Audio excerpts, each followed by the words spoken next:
दोस्तों नमस्कार। दोस्तों मैं सतबीर सिंह अपने YouTube के भारत लिंक ग्लोबल चैनल पर आपका स्वागत करता हूं। दोस्तों पिछले 10 दिन है ना, वो हरियाणा के लिए बहुत भारी रहे हैं। इन 10 दिनों के अंदर न सिर्फ 2 बेशकीमती जिंदगियां गई है, हालांकि दुर्घटनाएं और भी बहुत हुई हैं, लेकिन ये जो 2 बेशकीमती जिंदगियां थी वो इसलिए महत्वपूर्ण थी कि इनके ऊपर जनता की सुरक्षा की जिम्मेदारी थी। और न सिर्फ ये इन्होंने आत्महत्या कर ली, बल्कि पिछले 10 दिन प्रदेश की कानून व्यवस्था के लिए भी बहुत भारी रहे। कानून व्यवस्था की स्थिति बिगड़ने के पूरे वो रहे, सरकार का कामकाज ठप रहा। तो कुल मिला के ये कि पिछले 10 दिन हरियाणा के लिए ठीक नहीं थे।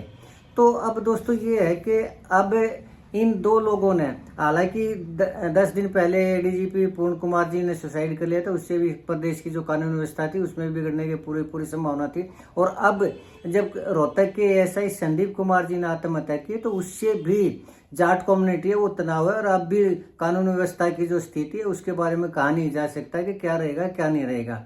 खैर कोई बात नहीं। तो दोस्तों इस मामले में थोड़ा सा हम ये सोचना चाहेंगे, ये कहना चाहेंगे कि आखिर इन दोनों में से कौन गलत था और कौन सही था। तो आज इसी के ऊपर चर्चा करेंगे। तो सबसे पहले तो मैं ये कहना चाहूँगा कि तकनीकी रूप से तो चलिए को बाद में बात करेंगे, लेकिन दोनों ही गलत थे।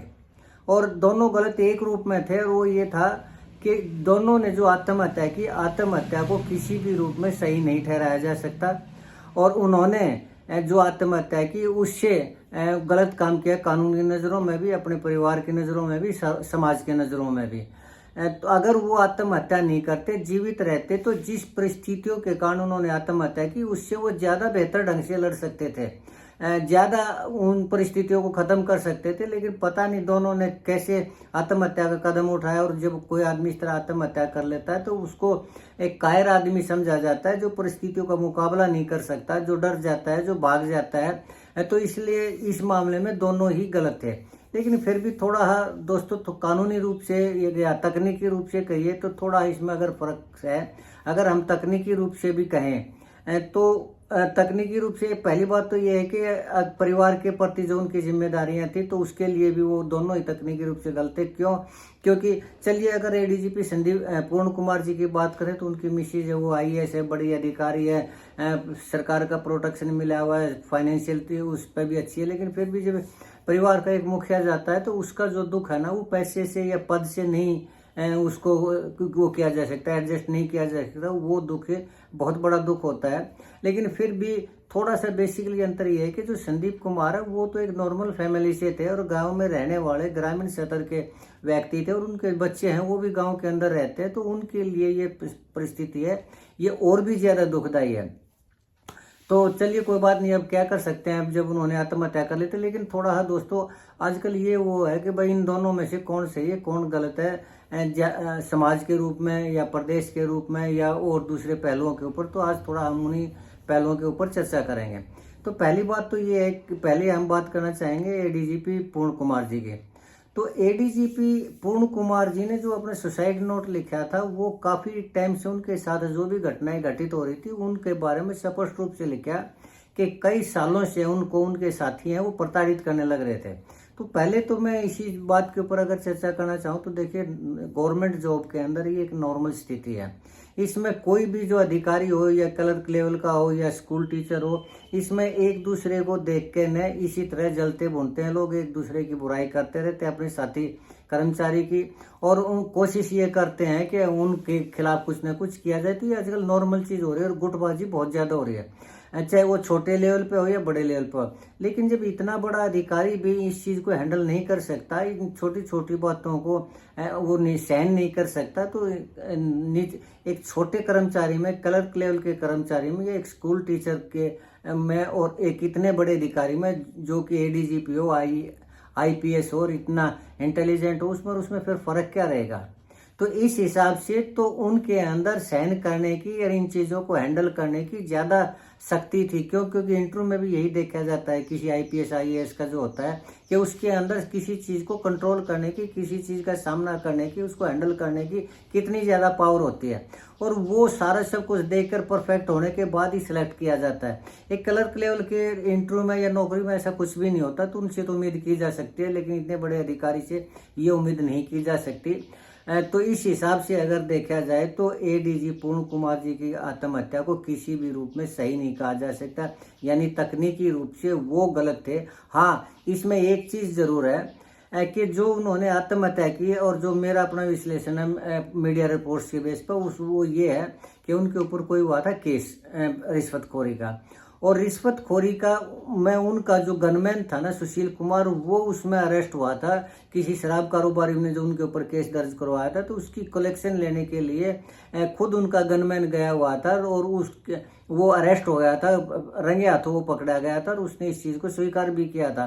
तो जब इनको ये लगे एडीजीपी पूर्ण कुमार को कि तुम्हारा गनमैन पकड़ा गया और वो कलेक्शन कर रहा था, तुम्हारे लिए कर रहा था, तो उन्होंने ये देखा कि आज नहीं तो कल उसमें तुम्हारा नाम आएगा ही आएगा, और इन परिस्थितियों से बचने के लिए उनको ये लगा कि अब नौकरी भी जाएगी, जेल भी होगी और बदनामी भी होगी।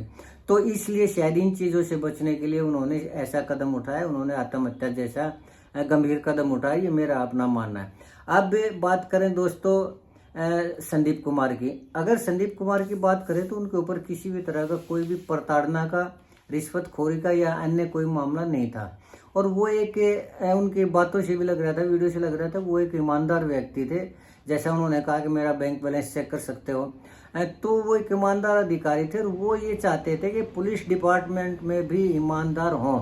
और जब उनको ये दिखाई दिया कि उनका जो अधिकारी हैं, जो नरेंद्र बिजानिया जो एसपी हैं या फिर डीजीपी शक्ति कपूर हैं, जब ऐसे लोग उनकी नज़रों में जो ये ईमानदार थे, तो जब ईमानदार लोगों को उन्हीं को फंसा दिया गया तो फिर इस समाज में रह क्या गया। तो उन्होंने डिपार्टमेंट के और समाज के इस भ्रष्टाचार को खत्म करने के लिए, यानी एक सुधार के लिए, लोगों के विचार बदलने के लिए उन्होंने आत्महत्या का कदम उठाया, और वो भी भला करने के मकसद से। और भगत सिंह से प्रभावित होकर उन्होंने इस तरह का जो कदम उठाया, तो इस चीज़ को गलत, आत्महत्या तो गलत है, लेकिन जो उन्होंने वजह थी वो वजह गलत नहीं थी, किसी भी रूप में गलत नहीं थी। तो ये आत्महत्या की बजाय इसको शहीद कहना ज़्यादा बेटर रहेगा, क्योंकि उन्होंने समाज के हित के लिए प्रयास किया, भले ही वो ठीक हो या गलत हो। तो इस हिसाब से तकनीकी रूप से संदीप लाठर को, एएसआई संदीप को हम गलत नहीं ठहरा सकते, और इस मामले में एडीजीपी पूर्ण कुमार को गलत हम कह सकते हैं, आराम से गलत कह सकते हैं।